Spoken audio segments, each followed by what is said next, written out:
What if I told you that the battery manufacturers, the spec sheet marketers, the companies printing inflated numbers on glossy wrappers have been quietly letting your RC batteries die early, and the people who actually know, the guys at the track, the engineers running teardowns, the old-timers who've been building packs for decades, they've known why the whole time, and nobody's been listening to them. Here is what most people miss.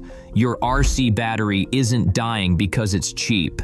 It isn't dying because you got unlucky. It's dying because of 5 specific, fixable mistakes that the hobby industry has zero incentive to warn you about, because a dead battery means you buy another one. And the worst part? The single most destructive habit on this list, number 3, is the one almost nobody thinks about. It's not about how you charge. It's not about how you discharge. It's about something you can feel with your bare hands, and it has been silently cooking batteries for as long as this hobby has existed. And when we get to number 1, I'm going to show you the mistake that makes your entire pack quit early, even when every individual cell still has life left. A problem so fundamental that one weak link literally holds the entire battery hostage. Hit that subscribe button, because every week we post videos that cut through the marketing noise and give you the real information RC hobbyists actually need to protect their gear and get more out of every single session.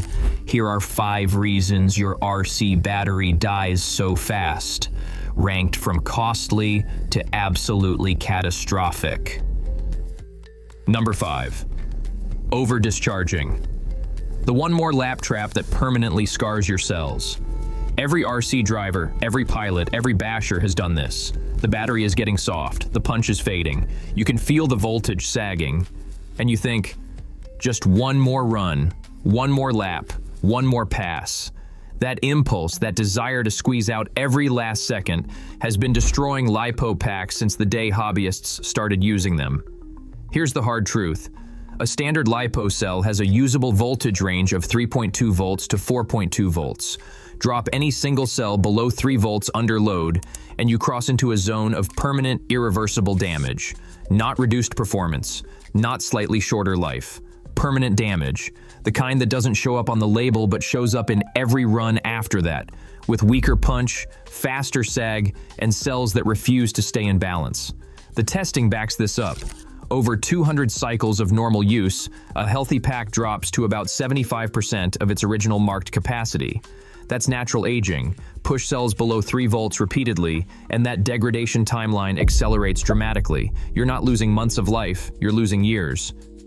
The people who actually run competitive laps have a simple rule: land at 3.5 volts per cell or higher. Give the pack a few minutes to rest and the cells will recover slightly, settling around 3.6 or 3.7 volts. That recovery window tells you the pack still has healthy chemistry. Here is how to actually use it. Set your electronic speed controller's low voltage cutoff to 3.2 volts per cell at minimum, and treat 3.5 volts as your real floor. Stop chasing that extra 30 seconds. That 30 seconds costs you dozens of cycles on the back end. Why does this get overlooked? Because the battery still works. It still moves the car. It still spins the prop. Nothing beeps, nothing flashes, nothing tells you that you just shortened your pack's life by months. The damage is silent, and that silence is probably costing you right now with the pack sitting on your bench. Number 4, wrong storage voltage. The quiet killer hiding in your battery bag.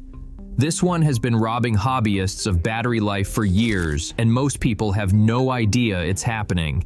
You charge up a pack, something comes up, you don't get to drive or fly that weekend, and the battery sits at full charge in your bag for a week, 2 weeks, a month. You figure it's fine because you didn't use it. But that fully charged pack has been slowly destroying itself the entire time. A LiPo cell sitting at 4.2 volts, full charge, is under constant electrochemical stress. The electrolyte begins breaking down. gas forms inside the cell. That gas causes swelling, the dreaded puff, and puffing is not a cosmetic problem. It's an undeniable sign of irreversible internal damage. Mathai Abraham, founder of Robot-Powered Home, proved the flip side of this. His LiPo batteries stored properly for over 8 years worked fine when he tested them. 8 years. That's the difference proper storage voltage makes. The numbers don't lie. The correct storage voltage is 3.8 volts per cell. That's roughly 50% charge state. For a 2S pack, that's 7.6 volts total. 3S is 11.4. 4S is 15.2. 6S is 22.8. That voltage window keeps the internal chemistry stable and calm, and it goes both ways. Storing below 3 volts per cell is even worse. The internal copper anode can dissolve, and the next time you charge, that dissolved copper creates an internal short circuit that can trigger thermal runaway, where temperatures exceed 800 degrees and produce over 5 liters of flammable gas. Here's how to actually use it. Follow the 24 to 48 hour rule. If you're not using the battery again within 2 days, put it to storage voltage. Every good charger has a storage mode. Use it every single time. When you think about it, storage makes up most of a LiPo's life. The flying and driving is the small part. Treat the big part with respect. This gets overlooked because life gets in the way. You charge up, plans change, and the battery just sits there. Nobody warns you because that fully charged pack sitting in your garage right now looks perfectly fine from the outside. If you're starting to see the pattern, if you're realizing that it's not your batteries failing you but your habits quietly failing your batteries, do me a favor and hit that like button. It helps this reach people who are serious about getting real performance out of their RC gear. And if you haven't subscribed yet, you belong here, because this is where the real information lives. Number 3, temperature abuse. The invisible killer most people never even consider. This is the one. This is the reason the title says most people miss it, because almost nobody thinks about temperature as a battery killer. They think about charging, they think about crashing, they think about storage. But temperature?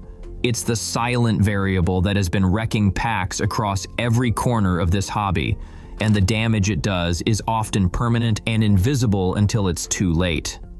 LiPo batteries perform best between 68 and 100 degrees Fahrenheit. They can operate up to 140 degrees, but sustained temperatures above 120 degrees significantly reduce lifespan and directly cause puffing. Here's the test that matters more than any spec sheet. If the pack is too hot to comfortably hold in your hand after a run, it's being overstressed. Period. But the cold side is where the real hidden danger lives. Charging a LiPo at or below freezing causes lithium plating on the anode. That plating spikes internal resistance, kills charging efficiency, and causes permanent damage that doesn't show up immediately, but guarantees failure down the line.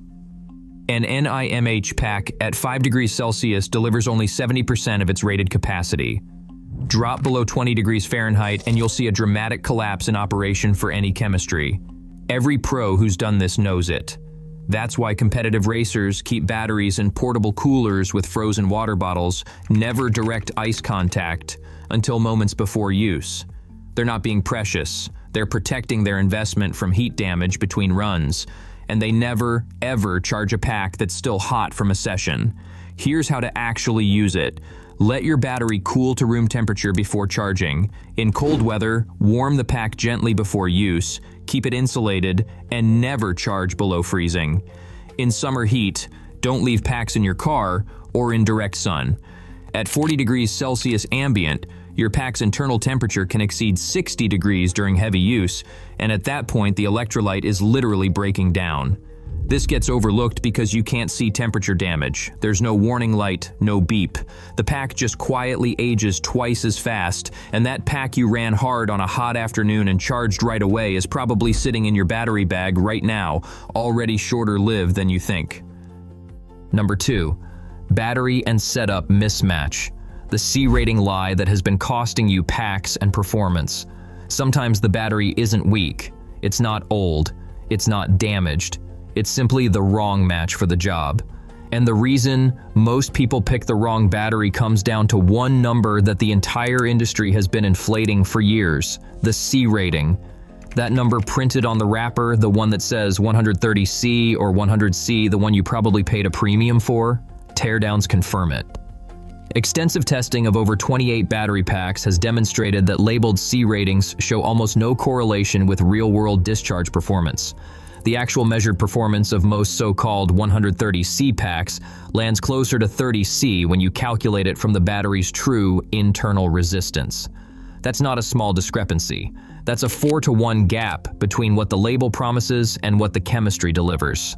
Sarah Petrova, a hardware engineer at Intel, has documented that LiPo batteries show a significant drop in performance after 12 to 18 months. Now imagine running a pack that was already mismatched for your setup from day one. The consequences stack fast. The battery runs hot. The lifespan shortens dramatically. Voltage sags under load, so you lose punch exactly when you need it. And in the worst case, the pack can fail outright. Here's how to actually use it. Stop shopping by C rating. Start paying attention to internal resistance. For a 1300 to 1500 milliamp hour pack, under 10 milliohms means brand new condition.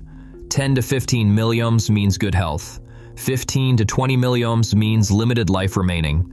Over 20 milliohms means it's time to retire the pack.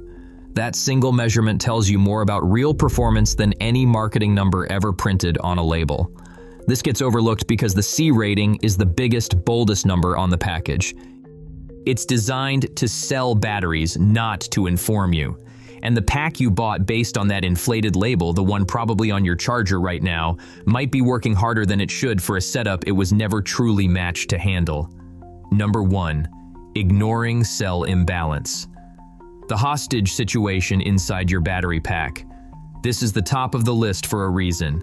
You can nail storage voltage, you can manage temperature, you can match your setup perfectly, and one weak cell will still shut the entire pack down early, rob you of capacity, and make a healthy battery feel like it's dying. Cell imbalance has been cheating hobbyists out of performance and pack life for as long as multi-cell batteries have existed, and most people have no idea it's happening inside their packs right now. Here's how it works. Every cell in a series pack has slightly different characteristics, differences in manufacturing, aging rate, and temperature response. Over time, these differences grow. One cell charges faster and hits 4.2 volts before the others are full. When that happens, charging has to stop.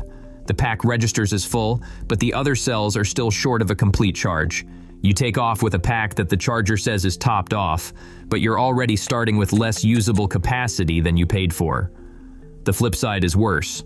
During discharge, the weakest cell hits the low voltage cutoff first, dragging the whole pack down while the other cells still have energy left. Your electronic speed controller cuts power because one cell is at its limit, even though the rest of the pack could keep going. One cell becomes the hostage taker, and the entire pack is the hostage. Every bench test confirms it. When a pack sags too fast or hits low voltage cutoff early, it's often a weak cell or cell group that has become the limiting factor, not the whole battery going bad at once. Here's how to actually use it. Always balance charge, every time, no exceptions. A LiPo-compatible charger with balanced leads equalizes the voltage of each cell during every charge cycle. Check your cell voltages individually before and after charging. If one cell consistently reads lower than the others, or if the charger is spending significantly longer balancing, that's your early warning. Catch it early and you extend the life of the pack. Ignore it, and that one cell will drag the whole battery to an early retirement. This gets overlooked because most chargers just show you total pack voltage. Everything looks normal.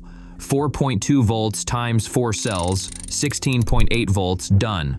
But behind that number, one cell could be struggling, and the charger that's probably plugged in on your workbench right now might be hiding that struggle from you unless you're actively checking the balance screen. If you made it all the way to the end, you have just learned something most people never will. The reason your RC battery dies fast is not bad luck, and it is not bad batteries. It is 5 specific habits that the hobby industry profits from you not knowing about. Smash that like button if this changed how you think about your battery routine. Drop a comment and tell me which one surprised you most. Team temperature abuse, team C rating lie, team cell imbalance. I read every comment, and if you have not subscribed yet, hit that subscribe button and ring that notification bell so you never miss a video. I would love to have you on this journey with us. Remember, the longest lasting battery pack is not the one with the biggest number on the label. It is the one in the hands of someone who knows how to treat it.